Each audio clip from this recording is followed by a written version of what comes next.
Hello good people, I would like to continue talking about the nomenclature of aromatics. In the previous video, we met compounds that have benzene as the parent name. However, there are certain aromatics that, while containing the benzene motif, do not have benzene in their name. So let us meet a few. So we'll need to bring in another ring, and I'm going to add a methyl group here. So you might say that this is methylbenzene. We have a methyl group on a benzene ring, so it kind of makes sense to call it methylbenzene. And while that is correct, very few people would call this compound methylbenzene. They would call it toluene. So that is the common name for this compound, toluene.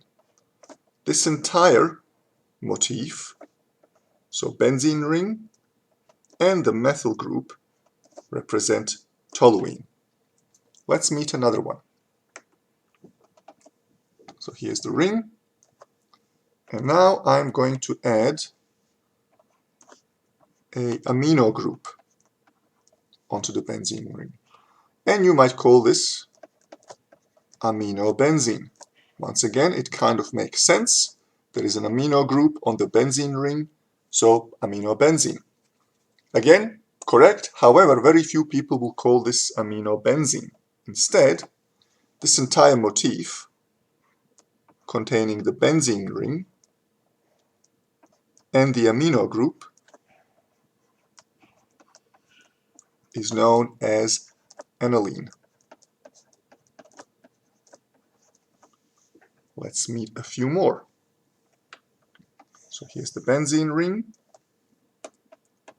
and I'm going to add a methoxy group. So you might be tempted to call this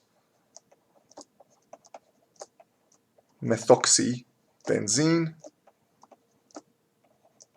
However, the common name for this compound is anisole.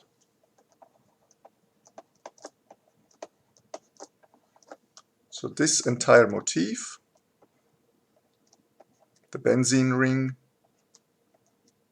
and the methoxy group, is known as anisole. Why am I talking about this? Well, because it tends to kind of muddle up the naming convention. Let's have a look at a few compounds. So once again, we'll need a benzene ring. For some reason, it's not letting me bring it up. There we go. Benzene ring, place it here. And I'm going to add a methyl group. And let's say a chloro group.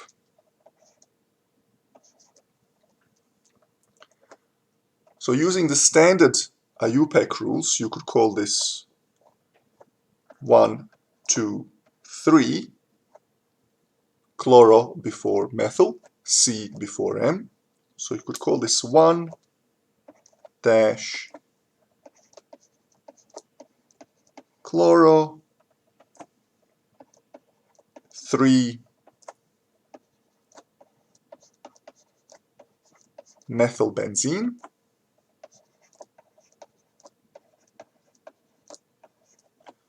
Or you could say, well, no, this whole thing is actually toluene. So the red part is toluene. And you can say, well, toluene will be the parent name. In that case, the numbering goes the other way around.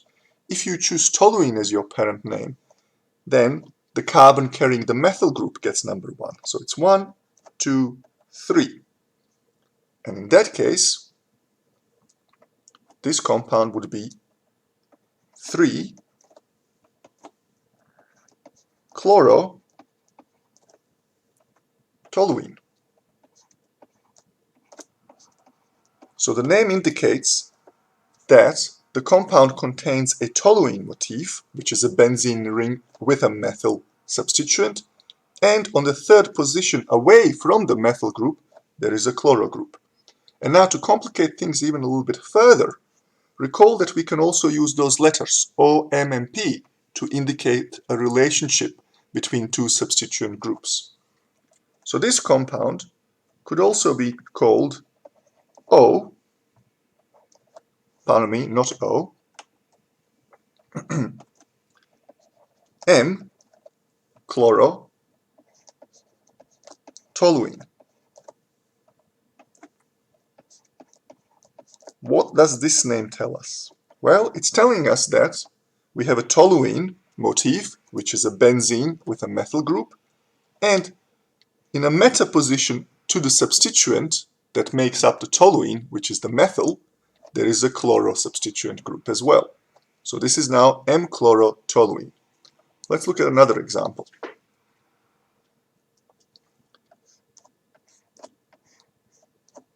Just draw a slightly bigger ring so I have some more space. And I'm going to make this one now an amine. And I'm going to place a bromo group down here. So there are now a couple of options. Amino before bromo, because A before B in terms of alphabet. So it'll be 1, 2, 3, 4 when we number the substituents. So this could be 1 amino 4, pardon me,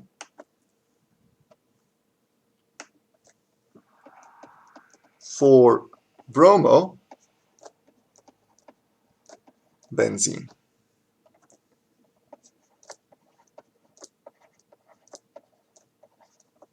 Or, to use the letters to indicate the relationship between these two substituent groups, you could say P for para, amino bromo benzene. So the name is telling us there's a benzene ring, there is an amino substituent group, there is a bromo substituent group, and they are para to each other. However, you could also go, I'm going to recognize this whole thing as aniline. So let me draw that in blue. So you could say, well, no, this benzene ring with the amino substituent group, that whole thing is called aniline.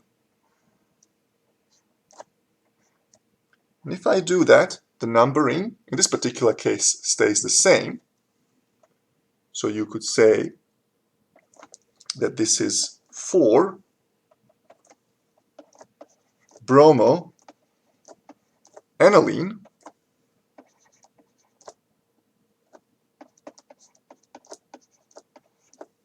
or, to use the ortho-meta-para convention, you could say this is P bromo aniline, indicating that the bromo is in a para position to the substituent group that makes this aniline. And the substituent group that makes this aniline is the amine up here. So to recap, the nomenclature of aromatics gets a little bit complicated because of these common names.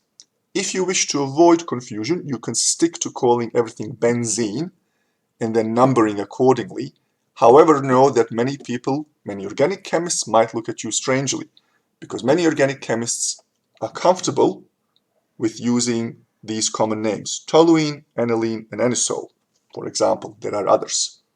Which means you need to also get comfortable with using these different names, and you need to be able to recognize that this one compound can have 4 possible names, all of them correct. That is all for now, and I will see you on the flip side.